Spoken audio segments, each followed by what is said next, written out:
ನಮಸ್ಕಾರ. GSPN ವಾರ್ತೆಗಳಿಗೆ ಸ್ವಾಗತ. ಮುಖ್ಯಾಂಶಗಳು.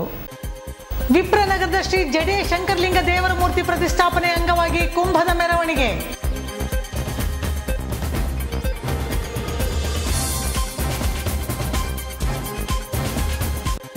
ಪೌರ ಕಾರ್ಮಿಕರನ್ನು ಗುತ್ತಿಗೆ ಪದ್ಧತಿಯನ್ನು ರದ್ದು ಮಾಡಿ ನಗರಸಭೆಯ ಕಾರ್ಮಿಕರೆಂದು ಪರಿಗಣಿಸುವಂತೆ ಒತ್ತಾಯಿಸಿ ಪ್ರತಿಭಟನೆ.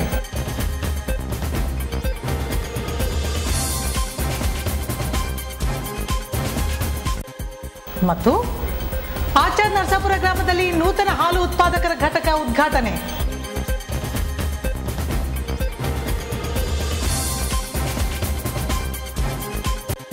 ವಾರ್ತೆಗಳ ವಿವರ. ಗಂಗಾವತಿಯ ವಿಪ್ರನಗರದಲ್ಲಿರುವ ಸುಕ್ಷೇತ್ರ ಶ್ರೀ ಜಡೆ ಶಂಕರಲಿಂಗ ದೇವರ ಮೂರ್ತಿ ಪ್ರತಿಷ್ಠಾಪನೆ ಅಂಗವಾಗಿ ಬಣಗಾರ ಸಮಾಜದಿಂದ ನಗರದಲ್ಲಿ ಕುಂಭದ ಮೆರವಣಿಗೆ ನಡೆಯಿತು.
ಸಮಾಜದ ಅಧ್ಯಕ್ಷರು ಹಾಗೂ ಈ ಗುಡಿಯ 11ನೇ ಶತಮಾನದಿಂದ ಹಾಗೆ ಉಳಿದಿತ್ತು. ಆ ಗುಡಿಯನ್ನು ಜೀರ್ಣೋದ್ಧಾರ ಮಾಡಿ ಈ ಮೆರವಣಿಗೆಯನ್ನು ಅದ್ದೂರಿಯಾಗಿ ಮೆರವಣಿಗೆ ಸಮೇತ ಶಂಕರಲಿಂಗ ದೇವಸ್ಥಾನವನ್ನು ವಿಪ್ರ ಮಾಗಾಣಿಗೆ ಸೇರಿಸಲಾಗಿ ಆ ಗುಡಿಯ ಉದ್ಘಾಟನಾ ಸಮಾರಂಭವನ್ನು ನೆರವೇರಿಸಿಕೊಡುತ್ತೇವೆ.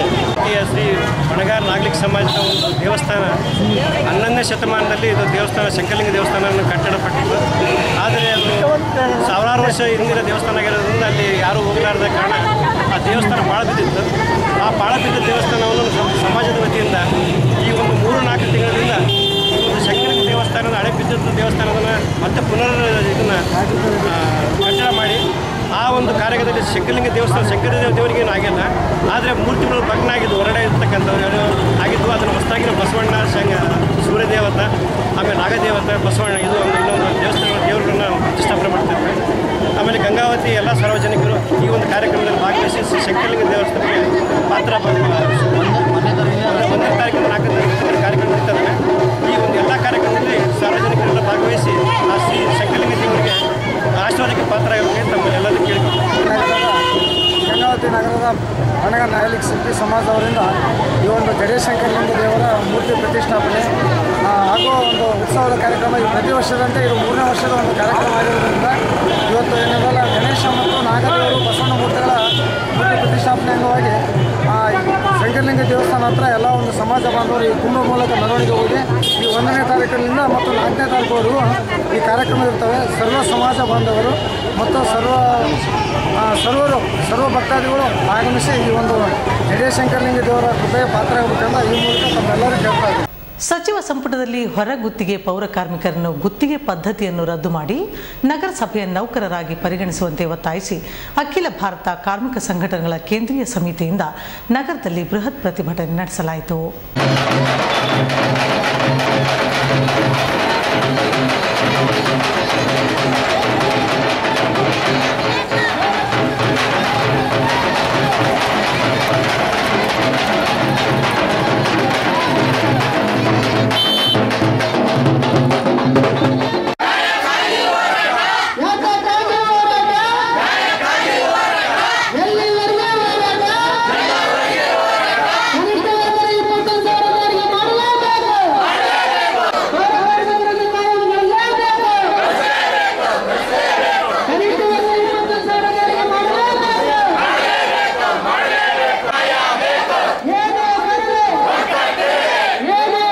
ಜೂನ್ 4ರಂದು ನಡೆಯುವ ಸಚಿವ ಸಂಪುಟ ಸಭೆಯಲ್ಲಿ ಹೊರಗುತ್ತಿಗೆ ಪೌರ ಕಾರ್ಮಿಕರನ್ನು ಗುತ್ತಿಗೆ ಪದ್ಧತಿಯನ್ನು ರದ್ದು ಮಾಡಿ ಸರ್ಕಾರಿ ನೌಕರರಾಗಿ ಪರಿಗಣಿಸಬೇಕು ಹಾಗೂ ಪೌರ ಕಾರ್ಮಿಕರಿಗೆ ಕನಿಷ್ಠ 21,000 ವೇತನ ಜೊತೆಗೆ ನಿವೇಶನ ನೀಡುವಂತೆ ಒತ್ತಾಯಿಸಿ ಅಖಿಲ ಭಾರತ ಕಾರ್ಮಿಕ ಸಂಘಟನೆಗಳ ಕೇಂದ್ರೀಯ ಸಮಿತಿಯಿಂದ ನಗರದಲ್ಲಿ ಬೃಹತ್ ಪ್ರತಿಭಟನೆ ನಡೆಸಲಾಯಿತು. ಈ ಸಂದರ್ಭದಲ್ಲಿ ಎಐಸಿಸಿಟಿಯು ಸಂಘಟನೆಯ ರಾಜ್ಯ ಉಪಾಧ್ಯಕ್ಷ ಜೆ ಭಾರದ್ವಾಜ್, ಗಿಡ್ಡಪ್ಪ, ನಿಂಗಮ್ಮ, ನಾಗರಾಜ್, ನಬೀಸಾಬ್, ಮುಮ್ತಾಜ್ ಬೇಗಂ ಸೇರಿದಂತೆ ಅನೇಕರು ಉಪಸ್ಥಿತರಿದ್ದರು. 2 ಕಡೆಗೆ ಪೌರ ಕಾರ್ಮಿಕರು ಅನ್ಯಾಯ ಆಗಿದೆ ಅಂತ ಹೇಳಿ ಇಲ್ಲಕ್ಕಾಗಿ ಅದರಿಂದ ಗುತ್ತಿಗೆ ಪದ್ಧತಿಯನ್ನು ರದ್ದು ಮಾಡಬೇಕಂತ ಕ್ಯಾಬಿನೆಟ್ ನಿರ್ಧಾರ ತಗೊಂಡೈತೆ. ಆದರೆ ನಾವು 1 ವರ್ಷಕ್ಕಾಗಿ ಇನ್ನು ಕಾಯ್ದಿಲ್ಲ. ಯಾಕಂದ್ರೆ ಅವ್ರಿಗಿರೋದೇ 9 ತಿಂಗಳು ಬಿಟ್ಟಿದೆ ಸರ್ಕಾರಕ್ಕೆ, ಬಹಳ ದಿವಸ ಇಲ್ಲ. ಈಗಾಗಲೇ ತಮ್ಮ ವೋಟ್ಗಳು, ಕ್ಯಾಂಡಿಡೇಟ್ಗಳು, ಹೋರಾಟಗಳು ಚಾಲು ಮಾಡ್ಬಿಟ್ಟಾರ. ದಲಿತರ ಕೇರಿಗೆ ಬರ್ತಾರೆ, ಇನ್ನೊಂದು ಕೇರಿಗೆ ಬರ್ತಾರೆ, ಎಲ್ಲ ಬರ್ತಾರೆ. ಆದರೆ ಪೌರ ಕಾರ್ಮಿಕರ ಬಗ್ಗೆ ಮಾತಾಡೋದು 32,000 ಜನ ರಾಜ್ಯ ಮಟ್ಟದಲ್ಲಿ ಕಾರ್ಮಿಕರ ಬಗ್ಗೆ ಮಾತಾಡಕ ಯಾವುದೇ ಬಲಪಂಥಿ ಪಕ್ಷ ಸಿದ್ಧ ಇಲ್ಲ.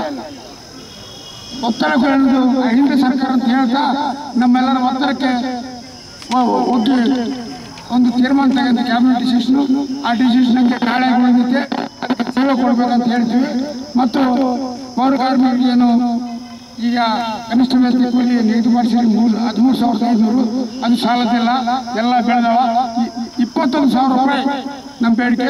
21,000 ರೂಪಾಯಿ ಪಗಾರ ಫಿಕ್ಸ್ ಕನಿಷ್ಠ ವೇತನ ಮಾಡಬೇಕು. ಇವೆಲ್ಲ ಹೋರಾಟಗಳು ಮುಂದಿಟ್ಕೊಂಡು ಇವತ್ತು 14ರಿಂದ ಪ್ರಾರಂಭ ಆದ ಹೋರಾಟ ಇಡೀ ರಾಜ್ಯ ವ್ಯಾಪಿ 1 ತಿಂಗಳ ಒಳಗಾಗಿ 6ನೇ ತಿಂಗಳು ಪೂರ್ತಿಯಾಗಿ ಇಡೀ ರಾಜ್ಯದಲ್ಲಿ ಇರುವಂಥ ಗುತ್ತಿಗೆ ಪೌರ ಕಾರ್ಮಿಕರು ಹೋರಾಟ ಮಾಡ್ತಾರೆ. ಆ ಹೋರಾಟಕ್ಕೆ ಇದು ಇವತ್ತು ಗಂಗಾವತಿಯಿಂದ ಮುನ್ನಡೆ ಮಾಡಿದ್ವಿ, ಗಂಗಾವತಿಯಿಂದ ಪ್ರಾರಂಭ ಮಾಡಿದ್ವಿ. ಇದನ್ನು ಮುಂದುವರಿಸ್ತಾ ಬಹಳ ಸೀರಿಯಸ್ ಆಗಿ ನಾವು ಸರ್ಕಾರಕ್ಕೆ ಎಚ್ಚರಿಕೆ ಕೊಡ್ತೀವಿ. ಪೌರ ಕಾರ್ಮಿಕರ ಕೆಲಸ ಮಾಡ್ತಾ ಇದ್ದೀವಿ. ಇದೇ ಥರ ಮೊದಲು 2016 ಏಪ್ರಿಲ್ ತಿಂಗಳ 5ನೇ ತಿಂಗಳಲ್ಲಿ ಇದೇ ಥರ ಸ್ಟ್ರೈಕ್ ಕೂತ್ಕೊಂಡಿದ್ವಿ.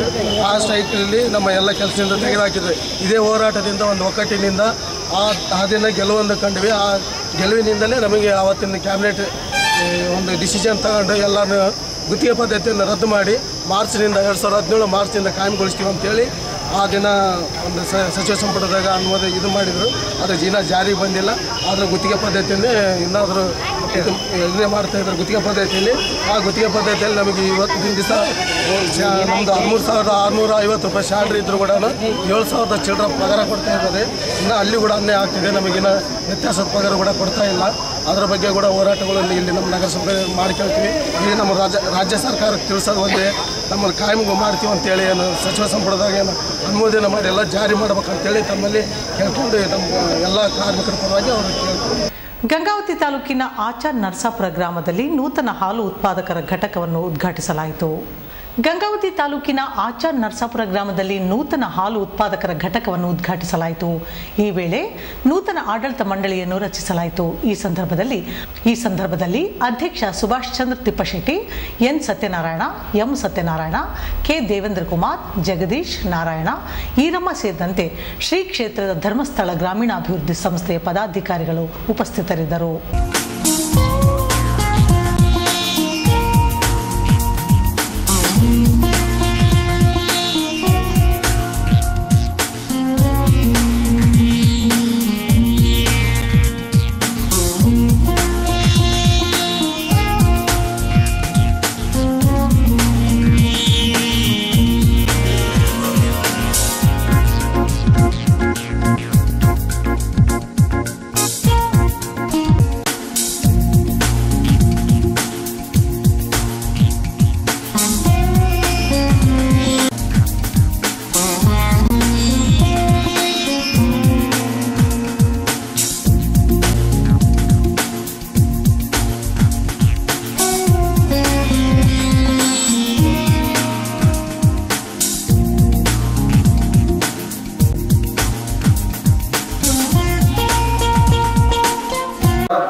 ಏನಪ್ಪ ಇವೆಲ್ಲ ಅನ್ನೋ ಒಂದು ಭಾವನೆ ಒಂದು ನಮ್ಮ ರೈತ ಬಾಂಧವರಲ್ಲಿ ಐತೆ. ದಯವಿಟ್ಟು ತಾವು ಒಂದು ರಾಸುಗಳನ್ನು ಕಟ್ಟುವ ಮುಖಾಂತರ ಒಂದು ನಮ್ಮ ಒಂದು ಹಾಲು ಉತ್ಪಾದಕರ ಒಂದು ತಾವು ಹಾಲು ಉತ್ಪಾದನೆ ಮಾಡುವ ಮುಖಾಂತರ ಒಂದು ಸಂಘಕ್ಕೆ ಉತ್ತೇಜನ ನೀಡಬೇಕಾಗಿ ತಮ್ಮನ್ನು ವಿನಂತಿಸಿಕೊಳ್ಳುತ್ತೇವೆ. ಹಾಗೂ ಈ ಒಂದು ಸದರಿ ಕಾರ್ಯಕ್ರಮವನ್ನು ನಾವು ಹಮ್ಮಿಕೊಳ್ಳುವ ಕಾರಣವೇನಪ್ಪ ಅಂತಂದರೆ, ಒಂದು ಕಾರ್ಯಕ್ರಮ ಮಾಡಬೇಕಂದ್ರೆ ಒಂದು ಯಾವುದಾದ್ರೂ ಒಂದು ಉದ್ದೇಶ ಇರಬೇಕು. ಆ ಉದ್ದೇಶ ನಾವು ಇಟ್ಟುಕೊಂಡಿದ್ದೀವಿ. ನಮ್ಮ ಸಂಘದ ಒಂದು ಆಡಳಿತ ಮಂಡಳಿಯಲ್ಲಿ ಒಂದು ತೀರ್ಮಾನ ಮಾಡಿ ನಮ್ಮ ಗ್ರಾಮದ ಸದಸ್ಯರಿಗೆ ನಾವು ಒಂದು ದಿವಸ ಒಂದು ಅರಿವು ಕಾರ್ಯಕ್ರಮ, ಯಾಕಪ್ಪ ಅಂತಂದರೆ ನಾವು ಹಾಲು ಉತ್ಪಾದನೆ ಮಾಡ್ತೀವಿ, ಶೇಖರಣೆ ಮಾಡಬೇಕು. ಶೇಖರಣೆ ಮಾಡಿ ನಾವು ಒಂದು ಮಾರಾಟ ಮಾಡಿ ಅವರಿಗೆ ಬಂದಂಥ ಲಾಭದಲ್ಲಿ ನಾವು ನಮ್ಮ ಸಹಕಾರ ಬಂಧುಗಳಿಗೆ ಕೊಡಬೇಕು ಲಾಭಾಂಶ. ಆ ಒಂದು ಉದ್ದೇಶವಾಗಿ ನಾವು ಒಂದು ಕಾರ್ಯಕ್ರಮ ಮಾಡಿಕೊಳ್ಬೇಕಂತೇಳಿ ನಾವು ಅಂದ್ಕೊಂಡಿದ್ದೀವಿ. ಪಂಚಾಯಿತಿ ಸದಸ್ಯರು ನಮ್ಮ ಸಂಘಕ್ಕೆ ಒಂದು ಜಾಗವನ್ನು ಜಾಗವನ್ನು ಕೊಡಿಸಿದ್ದು ಅಂತ ಒಂದು ಮಾತನ್ನು ಹೇಳಿದ್ರಂಗ ಅವರಿಗೆ ನನ್ನ ವತಿಯಿಂದ ಹೃದಯಪೂರ್ವಕ ವಂದನೆಗಳು. ಯಾಕಂದ್ರೆ ಆ ಜಾಗ ಬಿಡುವಾಗ ನಾವು ಎಷ್ಟು ಹಿರಿಯರಾದ್ರೂ ನಮ್ಮ ಗುರುತು ಎಲ್ಲ ಊರಲ್ಲಿ ಹಿಂದೆ ನಾವು ಅಧ್ಯಕ್ಷರಿದ್ದಾಗ ಒಂದು ಜಾಗ ಒಂದು ಸೊಸೈಟಿ ಕೊಡಿಸ್ಬೇಕಾದ್ರೆ ಅವರೇ ಮುಂದೆ ಬಂದು ಅಧ್ಯಕ್ಷರು ಮತ್ತು ಪಂಚಾಯತ್ ಸದಸ್ಯರು ಸೊಸೈಟಿ ಕೊಡ್ತಾರೆ. ಅವ್ರಿಗೆ ಯಾವಾಗಲೂ ಈಗ ಅವರು ಒಂದು 10 ಎಕರೆ ಆಗ್ಬೋದು, 100 ಎಕರೆ ಆಗ್ಬೋದು, ಆದ್ರೆ ಅವ್ರಿಗೆ ಹತ್ರ ಇರಲಿಲ್ಲ. ನಾಳೆ ಇನ್ನೊಬ್ರಿಗೆ ಆಸ್ತಿ ಹೋಗ್ಬಿಡುತ್ತೆ. ಆದ್ರೆ ಗ್ರಾಮ ಪಂಚಾಯತ್ ಅಧ್ಯಕ್ಷ ಅವಧಿಯಲ್ಲಿ ಕೊಟ್ಟಿದ್ದು ಆ ಜಾಗ ನಮ್ಮ ಅಧ್ಯಕ್ಷ ಉತ್ತರ ಕೊಟ್ಟಿದ್ರಲ್ಲ, ಆ ಅಧ್ಯಕ್ಷ ಎಷ್ಟು ನಮ್ಮ ಈ ಆಕಾಶ ಭೂಮಿ ಇದ್ದ ಕಾಲದಲ್ಲಿ ಗಣಕೀಕೃತ ಹಾಲು ಶೇಖರಣಾ ಘಟಕದ ಉದ್ಘಾಟನಾ ಕಾರ್ಯಕ್ರಮ ಮತ್ತು ಹಾಲು ಉತ್ಪಾದಕರಿಗೆ ಹೈನುಗಾರಿಕೆ ಬಗ್ಗೆ ಅರಿವು ಕಾರ್ಯಕ್ರಮವನ್ನು ಏರ್ಪಡಿಸಿ ಬಹಳ ಆಸಕ್ತಿಯಿಂದ ಏನು ಸಂಘದ ಅಧ್ಯಕ್ಷರು ಮತ್ತು ಆಡಳಿತ ಮಂಡಳಿ ಸದಸ್ಯರು ನಮ್ಮ ಗ್ರಾಮದಲ್ಲಿ ಹಾಲು ಉತ್ಪಾದನೆ ಹೆಚ್ಚಿಗೆ ಆಗಬೇಕು, ಸಹಕಾರ ಮನೋಭಾವನೆಯನ್ನು ಬೆಳೆಸಬೇಕು, ಹೈನುಗಾರಿಕೆ ಬಗ್ಗೆ ಹೆಚ್ಚಿನ ಆಸಕ್ತಿಯನ್ನು ಮೂಡಿಸಬೇಕು, ನಮ್ಮ ಸಂಘದ ಹಾಲು ಶೇಖರಣೆ ಹೆಚ್ಚಿಗೆ ಮಾಡಬೇಕು ಅಂತಕ್ಕಂಥ ಅವರ ಕಳಕಳಿ ಏನಿದೆ ಅದಕ್ಕೆ ಸಾಕ್ಷಿಯಾಗಿ ಇವತ್ತಿನ ಕಾರ್ಯಕ್ರಮ ನಾವೆಲ್ಲರೂ ಸೇರಿದ್ದೇವೆ. ಕೊನೆಯಲ್ಲಿ ಮತ್ತೊಮ್ಮೆ ಮುಖ್ಯಾಂಶಗಳು. ವಿಪ್ರನಗರದ ಶ್ರೀ ಜಡೆ ಶಂಕರಲಿಂಗ ದೇವರ ಮೂರ್ತಿ ಪ್ರತಿಷ್ಠಾಪನೆ ಅಂಗವಾಗಿ ಕುಂಭದ ಮೆರವಣಿಗೆ.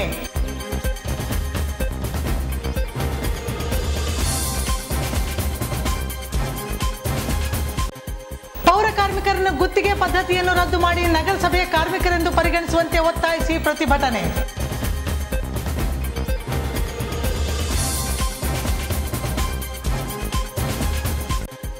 ಮತ್ತು ಆಚಾರ್ ನರಸಾಪುರ ಗ್ರಾಮದಲ್ಲಿ ನೂತನ ಹಾಲು ಉತ್ಪಾದಕರ ಘಟಕ ಉದ್ಘಾಟನೆ.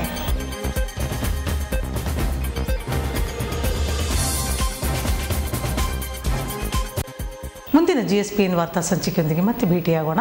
ವಂದನೆಗಳು.